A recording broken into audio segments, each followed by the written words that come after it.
Jorge Sampaoli est le nouveau coach de l'OM. Est-il meilleur que Nasser Larguet, qui assure l'intérim ? Quelles sont les forces et les faiblesses de l'Argentin ?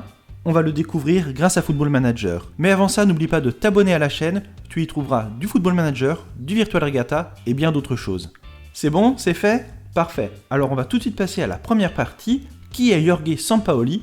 À la fin de la vidéo, on le comparera à Nasser Larguet.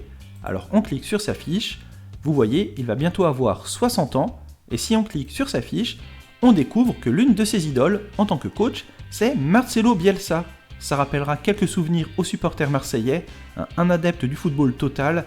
S'il joue de la même façon que Marcelo Bielsa, il y aura du beau jeu au Vélodrome. Et à mon avis, c'est tout ce que demandent les supporters. Avant de passer aux notes, on va jeter un petit coup d'œil à son parcours. Vous pouvez voir qu'il a pas mal bougé. Il a débuté, c'est logique, en Argentine. Vous voyez les clubs qu'il a entraînés. Il a pas mal entraîné en Argentine et au Chili.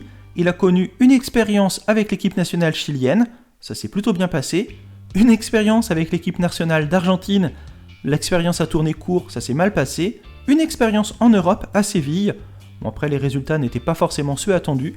Il est retourné en Amérique du Sud avant de rejoindre l'Olympique de Marseille en février 2021. Donc vous le voyez, un entraîneur qui connaît un peu le football européen, pas tant que ça, il a surtout évolué en Amérique du Sud. Alors j'espère pour les Marseillais que ça se passera mieux que pour Benedetto. Benedetto qui a évolué en Amérique du Sud avant de rejoindre l'Europe, mais bon, c'était sa première expérience. Là, il a déjà eu un passage à Séville, j'espère qu'il en tirera les conséquences. Allez, on passe tout de suite à sa fiche, aux notes. Vous pouvez voir une très belle fiche. Son style tactique, c'est le Gegenpress, un jeu qui est basé sur le pressing et sur l'intensité. C'est plutôt intéressant. Alors, quelles sont ses forces ? On va commencer tout d'abord par les notes que l'on voit, et on passera ensuite aux notes que l'on ne voit pas, à la personnalité profonde du coach, et vous le verrez, c'est là où ça deviendra encore plus intéressant. Donc il a des penchants pour effectuer des changements tactiques tôt dans la rencontre. C'est plutôt pas mal, c'est-à-dire que c'est un entraîneur qui s'adapte. Il ne va pas attendre la mi-temps ou la traditionnelle 60e, 65e minute pour effectuer ses premiers changements. S'il y a un souci, il agit directement. Il construit le jeu à partir de la défense. Ça veut dire qu'il va falloir avoir un bon jeu au pied pour les défenseurs. Un pressing intense, le contre-pressing. Vous le voyez, il va y avoir pas mal de kilomètres qui vont être effectués par les joueurs de l'OM. Ils vont se mettre à courir. Par contre, il y a une chose qu'il n'aime pas, c'est défendre très bas pour protéger le score. Même s'il mène 2-3-0, faut pas compter sur lui pour bétonner derrière, c'est pas le genre de la maison, il préfère avoir des joueurs qui se battent, et c'est plutôt logique, la meilleure défense c'est l'attaque, il applique ce principe, et bétonner pour tenir le score, lui, c'est pas sa philosophie.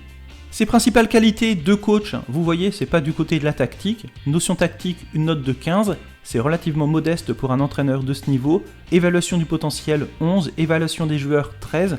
Bon, ses points forts, c'est pas là-dedans. C'est pas tant non plus dans la progression des joueurs. Vous voyez, il a seulement 8 en entraînement des jeunes. Le jeu défensif, 8 également, mais c'est plutôt logique. Lui, il essaye plutôt de marquer des buts plutôt que d'empêcher d'en prendre. Donc ça se comprend. Et puis après, des notes d'entraîneur entre 13 et 15.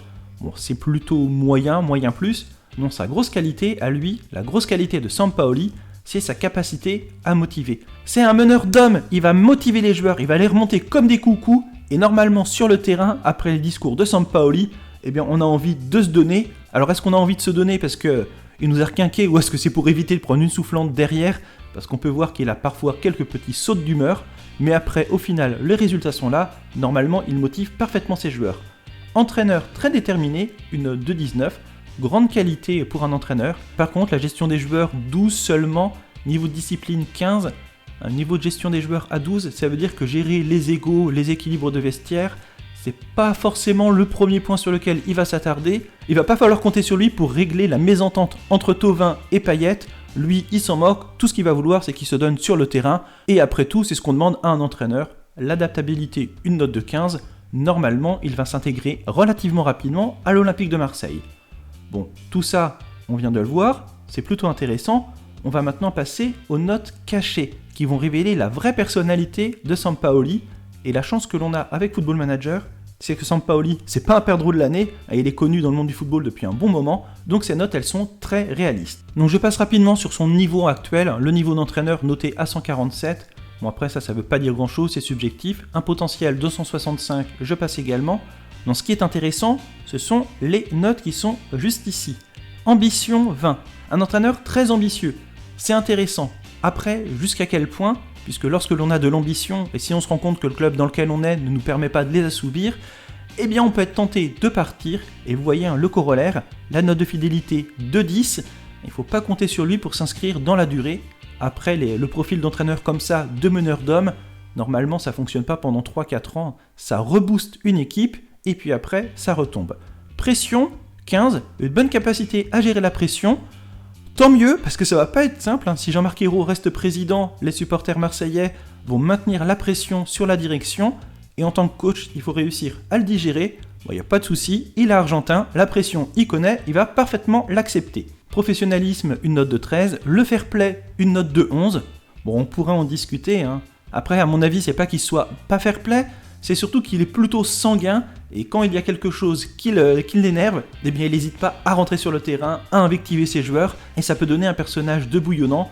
Vous le voyez, on le voit avec la note de tempérament, 16 en tempérament, c'est quand il y a quelque chose, il exprime. Enfin, la polémique, note de 13, bon, il va pas normalement trop rentrer dans la guerre des mots, à voir. Sa formation tactique préférée, le 4-3-3, avec un milieu défensif et en pratiquant le jeu large, ça fonctionne plus trop bien. Et sa deuxième tactique préférée, le 5-2-1-2 avec 2 arrières latéraux.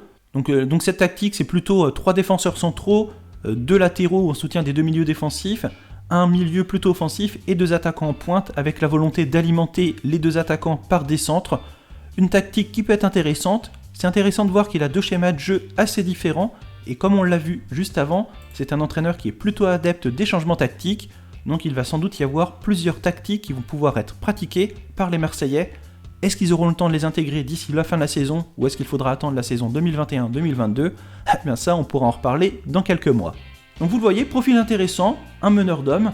Après, la vraie question c'est, est-ce que c'est mieux que Nasser Larguet ?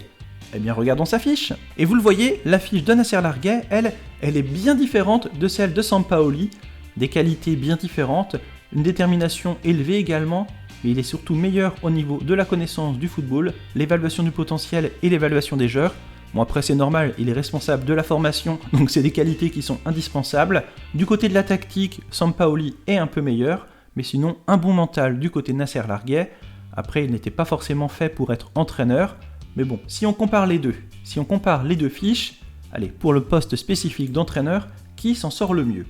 On regarde comme cela, et pour le rôle d'entraîneur, eh bien on voit que Nasser Larguet est meilleur en gestion des hommes. La gestion des égos et du vestiaire, c'est du côté de Larguet. Du côté de Larguet également, l'évaluation du potentiel, l'évaluation des joueurs, on l'avait vu juste avant.